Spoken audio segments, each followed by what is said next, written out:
अगर आप हिस्ट्री के एग्ज़ाम देने वाले हैं तो इस वीडियो को शुरू से लेकर आखिर तक देख लेना और यहाँ से कम आप 10 से 15 प्रश्न को पढ़ लेना, आपको पता चल जाएगा कितना इंपॉर्टेंट है। यहाँ से आप अगर 1 से लेकर 100 तक क्वेश्चन को देख लेते हैं तो आपको 50 से 80% प्रश्न जो आपको डायरेक्टली बोर्ड एग्जाम में पूछ दिया जाएगा। तो आप लोग अच्छी तरीके से इस मॉडल पेपर को देखना है। और अगर आप लोग जानते हैं क्वेश्चन का आंसर तो डिस्क्रिप्शन बॉक्स कमेंट सेक्शन में ज़रूर बताना, और अगर नहीं जानते हैं तो साथ में हमारे साथ चलते रहिए। तो चलिए प्रश्न को शुरू करते हैं। जैसा कि इंस्ट्रक्शन आप लोगों को पता ही रहता है, वो सारा चीज़ आप लोग कवर कर लीजिएगा। और यहाँ से हम लोग देखते हैं क्वेश्चन नंबर 1।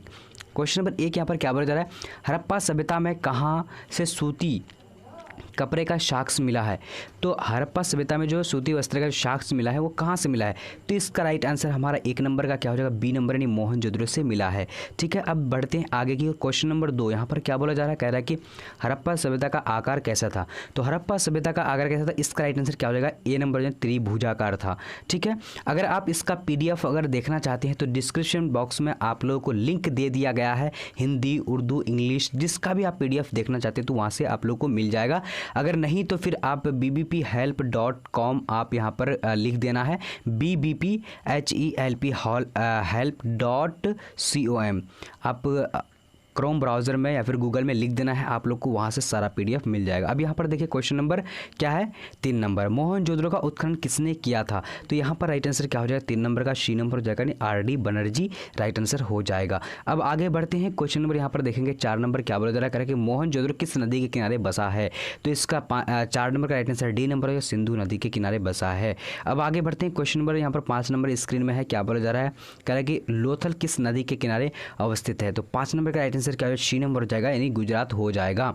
अब आगे बढ़ते हैं। क्वेश्चन नंबर यहाँ पर देखिए 6 नंबर क्या बोला जा रहा है कि कालीबांगन किस राज्य में अवस्थित है। तो इसका राइट आंसर 6 नंबर का क्या हो जाएगा, सी नंबर यानी राजस्थान में स्थित है। अगर आप लोग लाइव क्लास पढ़ने में इंटरेस्ट रखते हैं तो आप लोग जो है टेलीग्राम में जुड़ जाना, वहाँ पर आप लोगों को शेड्यूल के साथ टाइम भी बता दिया गया है कि कब कब लाइव क्लास होती है। अब यहाँ पर देखिए क्वेश्चन नंबर 6, यहाँ पर 7 नंबर को देखेंगे क्या बोला जा रहा है। यहाँ पर क्वेश्चन नंबर 7 कह रहा है कि सिंधु सभ्यता में बंदरगाह के साक्ष्य कहाँ मिले हैं। तो 7 नंबर का राइट आंसर क्या हो जाएगा, 7 नंबर का ए नंबर हो जाएगा, लोथल हो जाएगा। अब आगे बढ़ते हैं। क्वेश्चन नंबर 8 को देखेंगे क्या बोला जा रहा है कि सिंधु सभ्यता में नृत्यरत कांसे की मूर्ति कहाँ से मिली थी। तो कांसे की मूर्ति जो मिली थी वो कहाँ से मिली थी, 8 नंबर का ए नंबर हो जाएगा, मोहनजोदड़ो से मिली थी। अब आगे बढ़ते हैं। क्वेश्चन नंबर यहाँ पर 9 नंबर को देखेंगे क्या बोला जा रहा है कि भारत का प्राचीनतम ज्ञात अभिलेख कौन सा है। तो भारत का प्राचीनतम ज्ञात अभिलेख जो कौन सा था, इसका राइट आंसर कौन सा हो जाएगा, 9 नंबर का, तो डी नंबर हो जाएगा, यानी वक्जा कोई राइट आंसर हो जाएगा।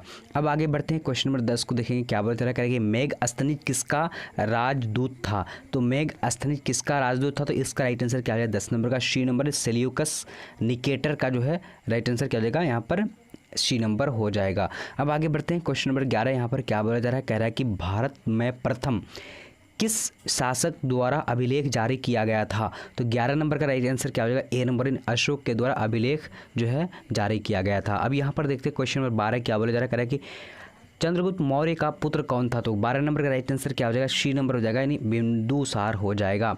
अब आगे बढ़ते हैं। यहाँ पर क्वेश्चन देखेंगे 13 नंबर क्या बोला जा रहा है कि अशोक के पिता का नाम क्या था। तो अशोक के पिता का नाम क्या था, तो इसका राइट आंसर 13 नंबर का क्या हो जाएगा, बी नंबर हो जाएगा, यानी बिंदुसार राइट आंसर हो जाएगा।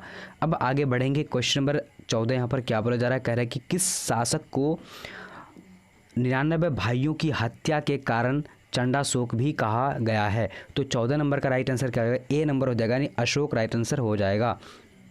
अब आगे देखते हैं। क्वेश्चन नंबर 15 क्या बोला जा रहा है, करें कि कलिंग युद्ध का वर्णन किस अभिलेख में किया गया है। तो कलिंग युद्ध का वर्णन जो किया गया किस अभिलेख में, 15 नंबर का राइट आंसर डी नंबर हो जाएगा, यानी 13वें शिलालेख में किया गया है। अब आगे बढ़ते हैं। क्वेश्चन नंबर अब यहाँ पर देखेंगे 16 नंबर क्वेश्चन क्या बोला जा रहा है, करके चीनी यात्री फायन किसके शासनकाल में आया था। तो इसका राइट आंसर यहाँ पर आप लोगों को दिखा दे रहे हैं, तो इसका राइट आंसर क्या होगा, सी नंबर हो जाएगा, यानी विक्रमादित्य राइट आंसर हो जाएगा। अब आगे बढ़ते हैं। क्वेश्चन नंबर यहाँ पर 17 नंबर आ चुके, क्या बोला जा रहा है कि सती प्रथा का प्रथम अभिलेख साक्ष्य कहाँ से मिला था। तो इसका राइट आंसर क्या 17 नंबर का, तो सी नंबर राइट आंसर एरन से मिला था। ठीक है, चलिए अब देखते हैं आगे की ओर। क्वेश्चन नंबर 18 नंबर क्या बोला जा रहा है, कह रहा है कि बाण भट्ट किस शासक के दरबारी थे।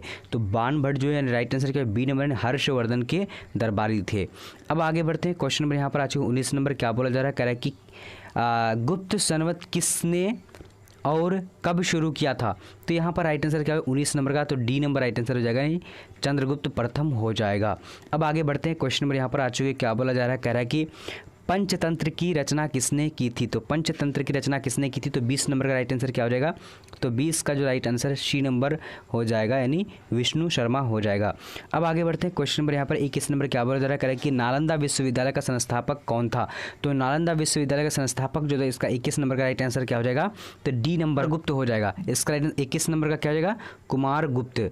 अब आगे बढ़ते हैं। क्वेश्चन नंबर यहाँ पर देखते हैं क्या बोला जा रहा है, कह रहा है कि भारतीय इतिहास का स्वर्णकाल किसे कहा जाता है। तो भारतीय इतिहास का स्वर्णकाल जो कहा गया है तो वो यानी गुप्त काल को कहा गया है। राइट आंसर ए नंबर हो जाएगा। अब आगे बढ़ते हैं। क्वेश्चन नंबर यहाँ पर आ चुके हैं, रामायण की रचना किसने की थी। तो रामायण की रचना जो की थी वो राइट आंसर क्या है 23 नंबर का ए नंबर ने वाल्मीकि ने की थी।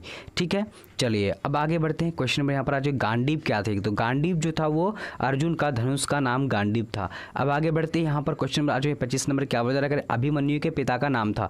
तो अभिमन्यु के पिता का नाम क्या हो जाएगा, 25 नंबर का राइट आंसर डी नंबर ने अर्जुन हो जाएगा। अब आगे बढ़ते हैं। क्वेश्चन नंबर यहाँ पर 26 क्या बोला जा रहा है, कह रहा है कि पांडवों के नए राज्य की राजधानी कहाँ थी। तो इसका राइट आंसर क्या है 26 नंबर का राइट आंसर बी नंबर हो जाएगा, यानी इंद्रप्रस्थ राइट आंसर हो जाएगा। अब आगे बढ़ते हैं। क्वेश्चन नंबर 27 क्या बोला जा रहा है, कह रहा है कि कौरव और पांडव राजकुमार के गुरु कौन थे। तो यहाँ पर 27 नंबर का राइट आंसर क्या हो जाएगा, तो बी नंबर हो जाएगा, यानी द्रोणाचार्य हो जाएगा। अब आगे बढ़ते हैं। क्वेश्चन नंबर यहाँ पर 28 नंबर क्या बोला जा रहा है, कह रहा है कि गीता में क्या उपदेश दिया गया है। तो गीता में क्या उपदेश दिया गया है, तो यहाँ पर देखते हैं इसका राइट आंसर जो हो जाएगा, यहाँ पर देख लीजिए आप लोग क्वेश्चन नंबर क्या है, यानी 28 नंबर का है। तो 28 नंबर का राइट आंसर डी नंबर हो जाएगा। उपयुक्त सभी जो है यहाँ पर दिया हुआ है, तो आप लोग इसको पढ़ लीजिएगा। ठीक है, मैं थोड़ा सा फटाफट कर रहा हूँ क्योंकि 100 क्वेश्चन को कवर करना है हम लोगों को।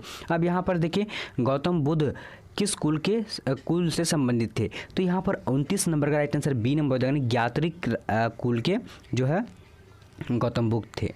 ठीक है, चलिए 30 नंबर देखिए, प्राचीनतम वेद कौन सा है। तो प्राचीनतम वेद कौन सा है, तो राइट आंसर क्या है ए नंबर हो जाएगा, यानी ऋग्वेद राइट आंसर ए हो जाएगा। ठीक है, चलिए अब आगे बढ़ते हैं। क्वेश्चन नंबर 31 क्या बोला जा रहा है, कि किस वेद में जादू टोना एवं इलाज का वर्णन है। तो 31 नंबर का राइट आंसर सी नंबर हो जाएगा, यानी कि अर्थ वेद हो जाएगा। अब आगे बढ़ते हैं। यहाँ पर क्वेश्चन नंबर आ चुके 32 नंबर क्या बोला जा रहा है, कि किस वेद से संगीत की शुरुआत मानी जाती है। तो 32 नंबर का राइट आंसर क्या हो जाएगा, तो इसका राइट आंसर बी नंबर हो जाएगा, यानी समावेद। अब आगे बढ़ते हैं। क्वेश्चन नंबर देखेंगे यहाँ पर 33 नंबर क्या बोला जा रहा है, कि वैदिक समाज कैसा था। तो वैदिक समाज कैसा था, तो इसका राइट आंसर क्या हो जाएगा ए नंबर, यानी पितृ प्रधान था। ठीक है, पितृ प्रधान था। अब आगे बढ़ते हैं। क्वेश्चन नंबर यहाँ पर देखेंगे 34 नंबर क्या बोला जा रहा है, सर्वप्रथम वर्ण व्यवस्था की जानकारी कहाँ से मिलती है। तो यहाँ पर देखिए 34 नंबर का जो राइट आंसर हो जाएगा ए नंबर हो जाएगा, यानी पुरुष सूक्त हो जाएगा। ठीक है, चलिए अब आगे बढ़ते हैं। क्वेश्चन नंबर 35 क्या बोला जा रहा है, कह रहा है कि ऋग्वेद में मंडलों की संख्या कितनी है। तो ऋग्वेद में मंडलों की संख्या कितनी है, तो 35 नंबर का राइट आंसर बी नंबर हो जाएगा, यानी 10 है। ठीक है, 10। अब आगे बढ़ते हैं। क्वेश्चन नंबर 36 क्या बोला जा रहा है, कह रहा है कि अकबर द्वारा भूराजस्व व्यवस्था में कौन सा व्यवस्था चलाया। तो अकबर ने भूराजस्व जो चलाया था ये यानी कौन सा व्यवस्था था। तो यहाँ पर राइट आंसर क्या 36 नंबर का राइट आंसर जो है डी नंबर यानी दहशाला था। ठीक है, दहशाला। अब आगे बढ़ते हैं। क्वेश्चन नंबर 27 क्या बोला जा रहा है, कह रहा है कि भारत में तंबाकू की खेती की शुरुआत किसने की थी। तो 37 का राइट आंसर क्या सी नंबर हो जाएगा, यानी पुर्तगालियों ने की थी। ठीक है, चलिए अब आगे बढ़ते हैं। क्वेश्चन नंबर देखेंगे 38 नंबर क्या बोला जा रहा है, यहाँ पर देख लीजिए, तंबाकू का सेवन सर्वप्रथम किस मुगल सम्राट ने किया था। तो अकबर ने तंबाकू का सेवन सबसे पहले किया था। राइट आंसर ए नंबर हो जाएगा। अब यहाँ पर देखिए क्वेश्चन नंबर क्या है 39 नंबर, किस मुगल बादशाह ने तंबाकू पर प्रतिबंध लगाया था। तो 39 का राइट आंसर क्या है सी नंबर हो जाएगा, यानी जहांगीर ने तंबाकू पर प्रतिबंध लगाया था। अब यहाँ पर देखते हैं क्वेश्चन नंबर क्या है, कुतुब मीनार का निर्माण किसके काल में यानी पूरा हुआ था।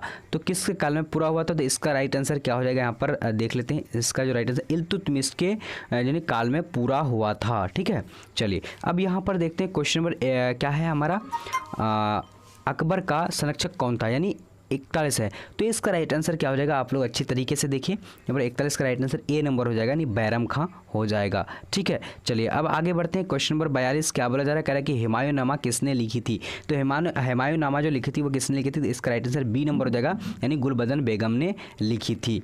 अब आगे बढ़ते हैं, क्वेश्चन नंबर 43 को देखेंगे। हल्दी घाटी का युद्ध कब हुआ था। तो हल्दी घाटी का युद्ध कब हुआ था, तो इसका राइट आंसर क्या सी नंबर हो जाएगा, यानी 1576 ईस्वी में हुआ था। अब आगे बढ़ते हैं, क्वेश्चन नंबर 44 यहाँ पर क्या बोला जा रहा है, कह रहा है कि तानसेन का मकबरा कहाँ था। तो तानसेन का मकबरा जो कहाँ था, तो इसका राइट आंसर क्या डी नंबर हो जाएगा, यानी ग्वालियर हो जाएगा। अब आगे बढ़ते हैं, क्वेश्चन नंबर यहाँ पर देखेंगे 45 नंबर क्या बोला जा रहा है, कह रहा है कि मुगल कालीन चित्रकला में चरमोत्कर्ष यानी कौन सा काल में जो है यानी चरमोत्कर्ष पर पहुंचा था। तो यहाँ पर क्या हो जाएगा, 45 का right answer C number, Jahangir के काल में जो चरमोत्कर्ष में पहुंचा था।